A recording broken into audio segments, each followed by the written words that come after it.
بانی P T I کی دائیں آنکھ کی بینائی 85% متاثر ہونے کا انکشاف۔ آنکھ میں خون جمنے سے شدید نقصان ہوا۔ ملاقات کے دوران بھی بانی کی آنکھ سے پانی بہہ رہا تھا۔ جیل میں تنہائی کے باعث بانی کی ذہنی صحت متاثر ہو رہی ہے۔ بانی پی ٹی آئی کی صحت سے متعلق 7 صفحات پر مشتمل تفصیلی رپورٹ جاری۔ رپورٹ کے مطابق 2 سال سے دانتوں کا معائنہ بھی نہیں کرایا گیا۔ بانی پی ٹی آئی کی ذاتی ڈاکٹر کو رسائی نہ دینے کی بھی شکایت۔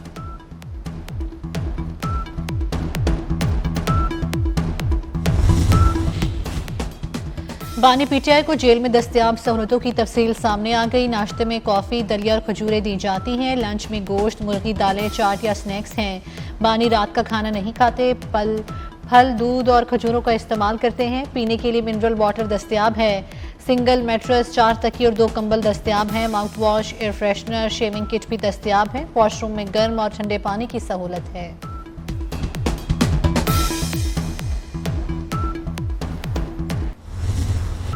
بانی پی ٹی آئی کی صحت کا معاملہ سنجیدہ ہے، نظر انداز نہیں کیا جا سکتا۔ سپریم کورٹ کا 16 فروری سے پہلے بانی پی ٹی آئی کا طبی معائنہ کرانے کا حکم۔ بانی کی بچوں سے فون پر بات کرانے کی بھی ہدایت۔ چیف جسٹس یحییٰ آفریدی نے کہا کہ بانی پی ٹی آئی جیل میں سہولیات سے مطمئن ہے۔ مشورہ ہے ان کی آنکھیں خراب ہیں تو کتابیں نہ ہی پڑھیں۔ سپریم کورٹ کا بیرسٹر سلمان صفدر کی رپورٹ پر اطمینان کا اظہار۔ اٹارنی جنرل نے کہا کہ قیدی مطمئن نہیں تو ریاست اقدامات کرے گی۔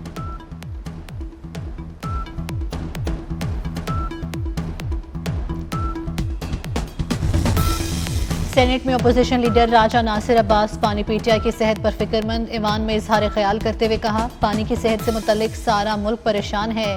جیل سپرنٹینڈنٹ نے مجرمانہ غفلت کی، جس پر رانا ثناءاللہ نے جواب دیا، کسی کی صحت پر سیاست کرنے سے بڑا کوئی جرم نہیں۔ اپوزیشن لیڈر بانی پی ٹی آئی کی صحت پر سیاست نہ کریں۔ رانا ثناءاللہ کی تقریر پر اپوزیشن کا شور شرابہ۔ بانی پی ٹی آئی سے مبینہ سختی کا جعلی بیانیہ آج ختم ہو گیا۔ علیمہ خان اور دیگر فیملی ارکان جعلی بیانیہ پھیلا رہے تھے۔ وزیر اطلاعات عطا تارڑ کا رد عمل، کہتے ہیں بانی کے کھانے پینے اور رہن سہن کی تفصیلات نے تمام ابہام دور کر دیے۔ بانی پی ٹی آئی کو تمام تر سہولیات میسر ہیں، انہیں کسی عام قیدی سے کئی گنا زیادہ مراد حاصل ہیں۔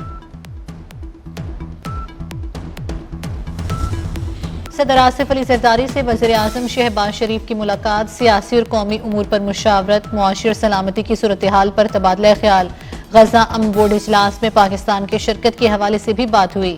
ملاقات میں اسحاق ڈار، محسن نقوی اور اعظم نذیر تارڑ بھی موجود تھے۔ پیپلز پارٹی نون لیگ کی ورکنگ ریلیشن شپ کو بہتر بنانے، مشاورتی عمل جاری رکھنے پر اتفاق۔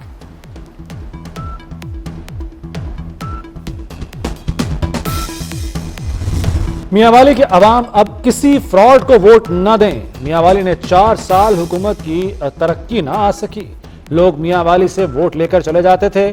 مریم نواز کا میاں والی میں میڈیکل، لاء اور زرعی کالج بنانے کا اعلان۔ میاں والی کو دل کا اسپتال اور گرین بس مبارک ہو۔ کسانوں کو فی کس 5 ایکڑ زمین دی جائے گی۔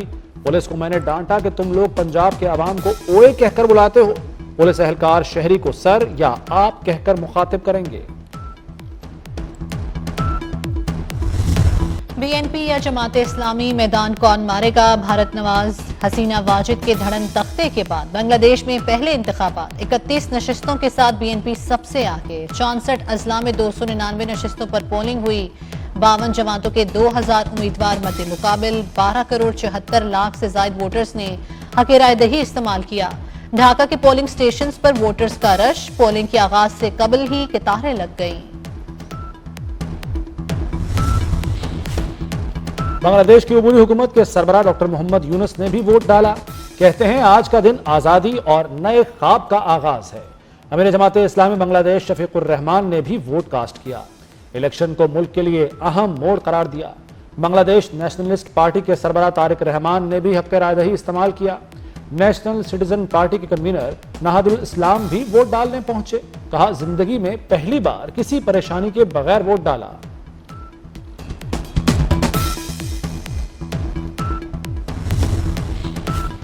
بنگلہ دیش میں انتخابات اور قومی ریفرینڈم ایک ساتھ، ووٹرز نے جولائی چارٹر پر بھی ووٹ دیا۔ سفید بیلٹ پیپر نمائندگی اور گلابی بیلٹ پیپر ریفرینڈم کے لیے مختص تھا۔ نتائج حق میں آئے تو بڑے پیمانے پر آئینی ترامیم متوقع۔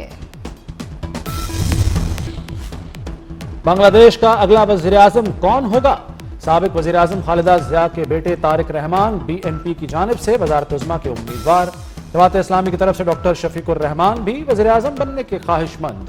حکومت بنانے کے لیے 151 نشستیں حاصل کرنا ضروری ہیں۔ جماعت اسلامی کے اتحاد کو طلبہ تحریک کی جماعت نیشنل سٹیزن پارٹی کی حمایت بھی حاصل۔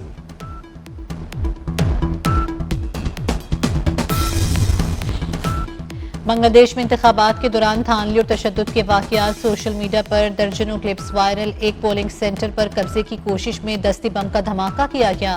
پولیس نے 5 افراد کو حراست میں لے لیا۔ ایک پولنگ سٹیشن کے باہر ووٹرز کو خریدنے کی کوشش پر جماعت اسلامی کا رکن گرفتار۔ شیرپور میں بیلٹ باکس چوری کرنے کی کوشش ناکام بنا دی گئی۔ جماعت اسلامی کے سپورٹرز کی جانب سے ووٹرز کو دھمکیاں۔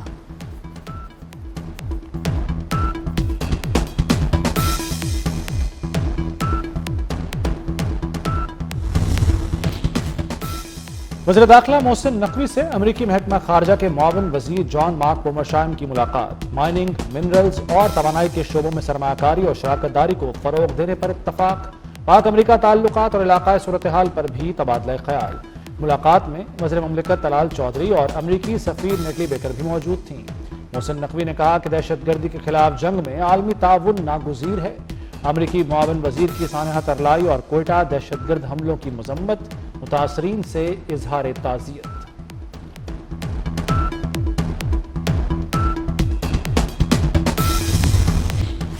وزیر داخلہ محسن نقوی سے بحرینی ہم منصب کا ٹیلی فونک رابطہ۔ بحرینی وزیر داخلہ کی اسلام آباد مسجد خودکش دھماکے کی مذمت، شہداء کے لواحقین سے اظہار افسوس کیا۔ بحرینی وزیر داخلہ نے کہا مسجد پر حملہ انسانیت کے خلاف حملہ ہے۔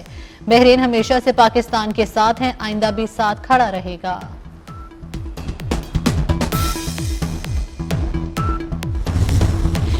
اویس لغاری کا قومی اسمبلی میں نیٹ میٹرنگ پالیسی کا دفاع۔ پالیسی کو عوام دوست پالیسی قرار دے دیا۔ کہا پورے ملک میں صرف 4,66,000 صارفین نیٹ میٹرنگ پر ہیں۔ صارفین اپنی انویسٹمنٹ پر ایک سال میں 50% منافع کما رہے ہیں۔ 5 روپے کی بجلی بنا کر گرڈ کو 27 روپے کی دے رہے ہیں۔ نیٹ بلنگ پر آنے سے ان صارفین کا منافع 37% ہو جائے گا۔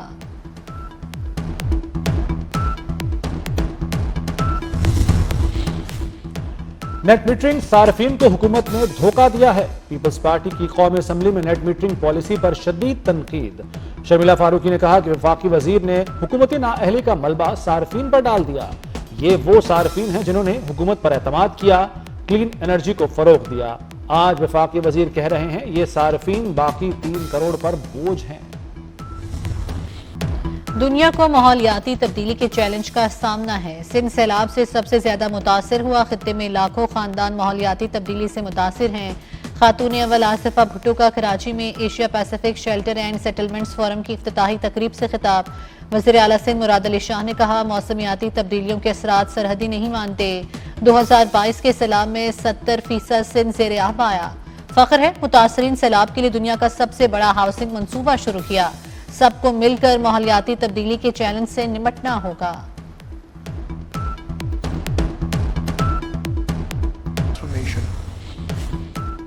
پنجاب میں کم عمری کی شادی ناقابل معافی جرم قرار، 7 سال قید اور 10 لاکھ روپے جرمانہ ہوگا۔ گورنر کے دستخط، پنجاب میں نیا قانون نافذ۔ 18 سال سے کم عمر کی شادی جرم سمجھا جائے گا۔ کھلونوں کی عمر میں شادی کا بندھن زیادتی تصور ہوگا۔ والدین اور نکاح خواہ بھی ہتھکڑیوں کی زد میں ہوں گے۔ غلط بیانی کرنے والوں کو کڑی سزا اور بھاری جرمانے کا سامنا کرنا پڑے گا۔ کم عمری کی شادی پر کرمنل ایکٹ کے تحت کارروائی کا آغاز۔ پاکستان میں پہلا سرکاری آٹزم سینٹر قائم۔ وزیر اعلیٰ پنجاب مریم نواز نے اسکول اور ریسورس سینٹر فار آٹزم کا افتتاح کر دیا۔ کہتی ہیں آٹزم سینٹر میں ایک ہی چھت تلے آٹسٹک بچوں کے علاج کی تمام سہولتیں موجود ہیں۔ ہر ضلع تک سہولتیں پہنچ جائیں گے۔ مریم نواز کا اسکول کے مختلف شعبوں کا دورہ بچوں کے ساتھ کھل مل گئیں۔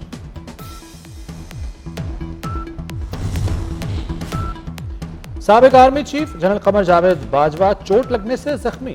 ISPR کے مطابق قمر جاوید باجوہ کو اپنی رہائش گاہ پر گرنے کی وجہ سے چوٹ آئی۔ اس وقت CMH میں زیر علاج ہیں اور ان کی حالت تشویشناک نہیں۔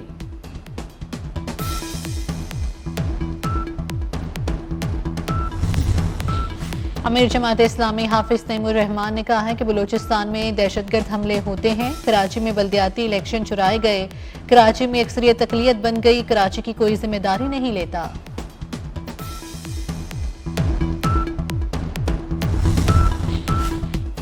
یہ سال کراچی میں ترقیاتی کاموں کا سال ثابت ہوگا، جولائی تک شہریوں کی پریشانیاں کم ہوں گی، میئر کراچی مرتضی وہاب کا دعویٰ۔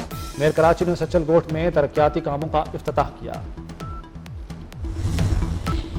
وزیر اعظم واشنگٹن میں غزہ بورڈ آف پیس کے اجلاس میں شرکت کریں گے، ترجمان دفتر خارجہ نے تصدیق کر دی۔ بورڈ آف پیس کا پہلا اجلاس 19 فروری کو واشنگٹن میں منعقد ہوگا، امریکی صدر ڈونلڈ ٹرمپ میزبانی کریں گے۔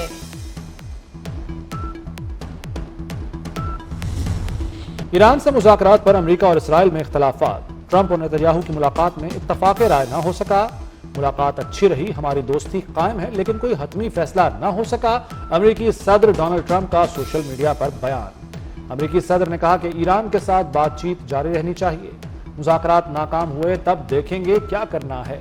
اسرائیلی وزیر اعظم کا بورڈ آف پیس میں شمولیت کا باضابطہ اعلان۔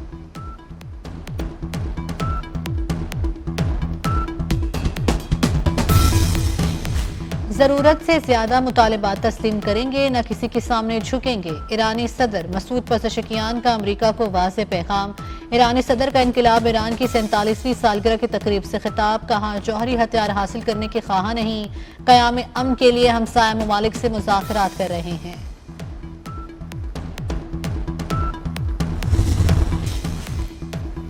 پنجاب کے نوجوان اب بنیں گے پالیسی ساز، 20 سال سے زائد عمر کے نوجوانوں کے لیے بڑا موقع، talk to C M portal کا انقلابی آغاز، وزیر اعلیٰ مریم نواز سے براہ راست رابطہ ہوگا، نوجوان براہ راست حکومت کو تجاویز دیں گے، آئیڈیاز کے لیے انٹرفیس تیار، سینئر وزیر مریم اورنگزیب کی بریفنگ۔ جو ڈی سی بسند کرانا چاہے کرا لے، محکمہ داخلہ نوٹیفیکیشن جاری کر سکتا ہے، لاہور کے ڈی سی نے سمری بھیجی، حکومت نے اجازت دے دی۔ جسٹس ملک اویس خالد کے بسند اجازت کیس میں ریمارک، اسپیشل سیکرٹری ٹو وزیر اعلیٰ سیف اللہ ہائی کورٹ پیش ہوئے، عدالت کا جواب پر عدم اعتماد کا اظہار۔ پاکستان کے خلائی پروگرام میں ایک اور اہم پیش رفت، اسپارکو نے ملک کا دوسرا مقامی سیٹلائٹ EO2 کامیابی سے لانچ کر دیا۔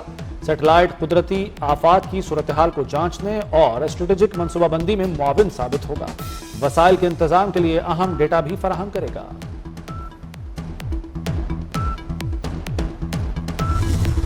بھاولپور میں پاکستان کا سب سے بڑا موٹر سپورٹس ایونٹ، 21ویں بین الاقوامی چولستان جیپ ریلی، آج کوالیفائنگ راؤنڈ کے مقابلے ہوئے، مرکزی ریس کا آغاز کل متوقع۔